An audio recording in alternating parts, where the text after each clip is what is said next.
Here is a flash just received in our newsroom. Dateline Washington. United States Army transport carrying lumber was torpedoed 1,300 miles west of San Francisco.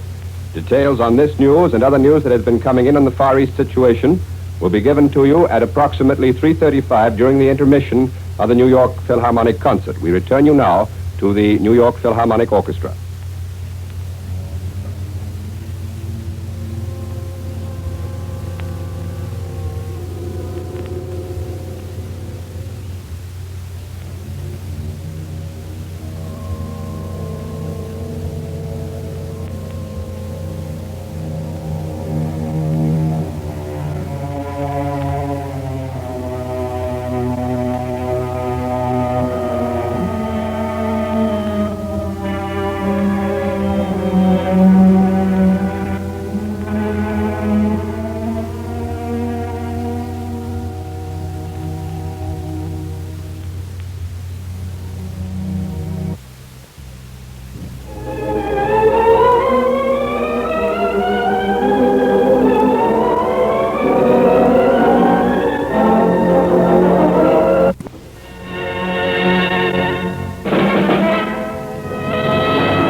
The Symphony No. 1 in F minor by the modern Russian composer Shostakovich performed as the opening work on this afternoon's Philharmonic program, Artur Rudzinski conducting. Japan has attacked Pearl Harbor, Hawaii, and Manila, the Philippine Islands, from the air. The attack is developing. Today, Deems Taylor's usual commentary will be replaced by a further report on the Far Eastern situation. We pause now for 15 seconds. This is the Columbia Broadcasting System. This is WCCO, studios in Minneapolis and St. Paul. The Twin City temperature 37 degrees.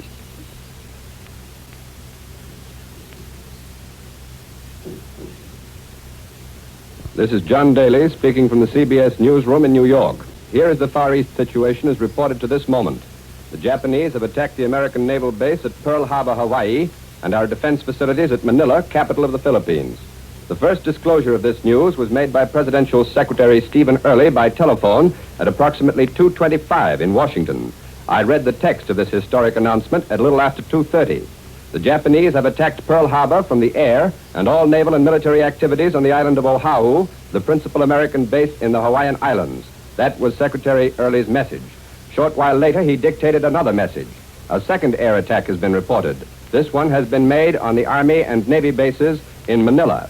And here's a last-minute Associated Press flash from Honolulu. A naval engagement is in progress off Honolulu with at least one black enemy aircraft carrier in action against the Pearl Harbor defenses. Secretary Early informed all correspondents and then rushed to the White House to be with President Roosevelt. As the announcement was made, the two Japanese envoys, Ambassador Nomura and Special Emissary Kurosu, were at the State Department. Columbia's correspondent in London, Bob Trout, heard the news for the first time from our report from New York. Up to that moment, or very shortly before then, the British capital had not been informed of the Japanese attack on the Hawaiian Islands and on Manila. In view of Prime Minister Churchill's recent pledge that a British declaration of war on Japan would follow almost immediately upon the outbreak of war between Japan and the United States, a British announcement is expected soon. Columbia's correspondent, Ford Wilkins, was put on the air in CBS's regular 2:30 news program on Sunday afternoon from Manila. He was cut off the air suddenly while he was talking about air raid shelters, possibly because of censorship. In communication with Columbia's radio station, KGMB in Honolulu, we heard here in New York that the Pearl Harbor base had been attacked and anti-aircraft fire was heard. A telephone message to the United Press from Fort Schaefer in Hawaii said that 50 planes attacked the island of Oahu. The planes were officially described so far as unidentified in these messages, although later reports that have come in from the press associations definitely identify at least two of these planes as carrying the emblem of the rising sun, the emblem of Japan. The Pearl Harbor attack, reported by KGMB in Honolulu, is said to have been carried out in other messages by 50 to 100 planes, and a half an hour ago, it was said to be still continuing. The smoke of anti-aircraft guns rose over the Pearl Harbor Navy Yard. Heavy smoke also drifted up from Hickam Field in the Pearl Harbor area, apparently from fires, and witnesses said fires broke out on Ford Island. The main targets in this action by the Japanese appeared to be Hickman Field, which is the Army field, and the great naval base at Pearl Harbor, and several planes were reported shot down. Also, we've had a report from Honolulu that policemen and firemen were ordered in a radio broadcast to go to Army and Navy posts immediately. Major George Fielding Eliot, when this dispatch originally came in, pointed out that this may indicate that some of the Japanese resident in that area are being aids in this action by the Japanese against the shore areas. And the firemen and policemen may have been called up to stop any abortive revolutionary action in that area. Here's the first Associated Press dispatch from Honolulu.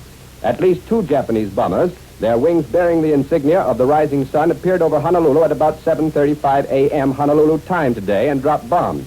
As I told you a little earlier, these are the 2 planes of the reported 50 to 100, which have been definitely identified as wearing the insignia of the rising sun. Unverified reports said that a foreign warship appeared off Pearl Harbor and has begun firing at the defenses of that mighty fortified post. Reports also say that the Japanese bombers scored 2 hits, one at Hickman Field Air Corps Post on Oahu Island, and the other at Pearl Harbor, which set an oil tank afire. American anti-aircraft has set up a terrific din, and the sky also is filled with American battle aircraft. We have just heard that the Press Association dispatches, of course, are pouring in here. We've had a Washington bulletin received just a few minutes ago that disclosed an American Army transport, which was carrying lumber, was torpedoed 1,300 miles west of San Francisco. And we've just heard by telephone that Albert Warner in Washington has news of a State Department announcement. For that report from Albert Warner, we take you now to Washington. The statement has just been issued now by the State Department from Secretary of State Cordell Hull. It runs as follows. On November 26th, the Secretary of State handed to the Japanese representatives a document which stated the principles which govern the policies of the government of the United States toward the situation in the Far East, and setting forth principles for a comprehensive, peaceful settlement. At 1 p.m. today, this State Department statement continued, the Japanese ambassador asked for an appointment for the Japanese representatives to see the Secretary of State. The appointment was made for 1:45 p.m. The Japanese representatives arrived at 2:05 p.m. They were received by the Secretary of State at 2:20. The Japanese ambassador handed to the Secretary of State what was understood to be a reply to the American document of November 26th. Secretary of State Hull carefully read the statement presented by the Japanese representatives and immediately turned to the Japanese ambassador and with the greatest indignation said, "I must say in all my conversations with you, the Japanese ambassador," and this is Secretary Hull speaking, "I must say in all my conversations with you during the last 9 months, I have never uttered one word of untruth." And then Mr. Hull, referring to the Japanese note just handed to him, continued, "In all my 50 years of public service, I have never seen a document that was so crowded with infamous distortions and falsehoods on a scale so huge that I never imagined any government on this planet was capable of uttering them." The contents of the Japanese note is not given. Apparently it follows the example set by Hitler in the case of his own aggressions, in which he charges the victim of aggression with all sorts of faults. And now we have word that Secretary of War Stimson has just issued an order to all military personnel in Washington and throughout the country to report for work Monday in uniform. Then from the White House comes word that the Army has received news of signals of distress believed to come from an Army cargo boat 700 miles west of San Francisco. Presumably, this is another ship. Previously, we had word from the White House that an Army transport carrying lumber was torpedoed 1,300 miles west of San Francisco. Now here are some of the first comments that we have gathered from congressmen. Veteran Senator Glass of Virginia says, "I suppose that this means war." And ironically, he added, "Of course, we're not going to surrender immediately without any effort to repel the attack."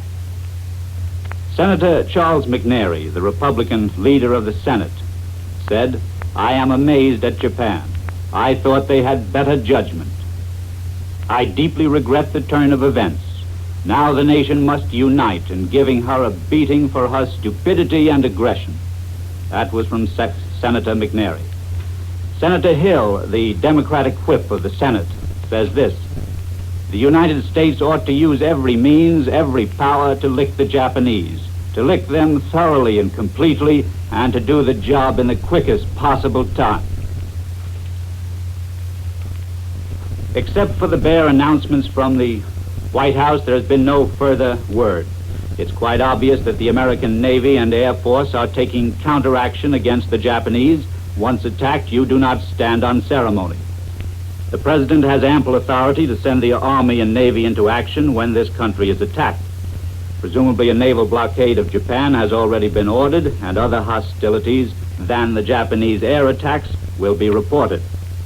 In a case of this kind, with open hostilities and the United States clearly the target of offensive action, it can be expected that the President will go before Congress. There he will explain what has taken place, and unless unofficial speculation is wrong, he will ask Congress for a declaration of war. There is no doubt what Congress would do. It has been notable all along that congressional sentiment is much more united on the subject of Japan than it has been on European developments. But more than this, the United States itself is now the subject of definite attack. Let alone past sentiment, this would be enough to bring a united opinion in Congress. We return you now to New York. That was Albert Warner's report from Washington on the latest developments in the Far Eastern situation with a report from the State Department. One mystery in connection with the announcements from Washington arose this afternoon when Ford Wilkins, the CBS correspondent in Manila, reported by telephone to Columbia at 3:30 o'clock that there had been no bombing of Manila. However, the INS has reported that the American naval base at Cafidi Island off Luzon was subjected to an enemy attack this morning. Army and Navy authorities commanded all forces to their stations and told them to resist the attack. There were no immediate reports on the damage. Now, Major George Fielding Eliot is here beside me again, and Major Eliot, we have a question which I believe needs answering. Do you see any grand strategy in these Japanese attacks upon the Hawaiian Islands and upon the Philippines? The Philippines, and that refers particularly to the naval and air base of Manila, stands between Japan's home bases and the operations which she is conducting in Indochina. Therefore, the Japanese would like, of course, to eliminate this base if they possibly could. And it seems to me quite possible that the attacks on Hawaii are intended to cover a Japanese attack on the island of Luzon, particularly directed at the naval and air base of Manila, in order to clear their lines of communication into the South China Sea, delay the arrival of the American fleet there. One interesting point is the fact that two apparently separate attacks by Japanese submarines upon American vessels between San Francisco and Honolulu have been reported. The Japanese have approximately 25 long-range submarines of the so-called I-50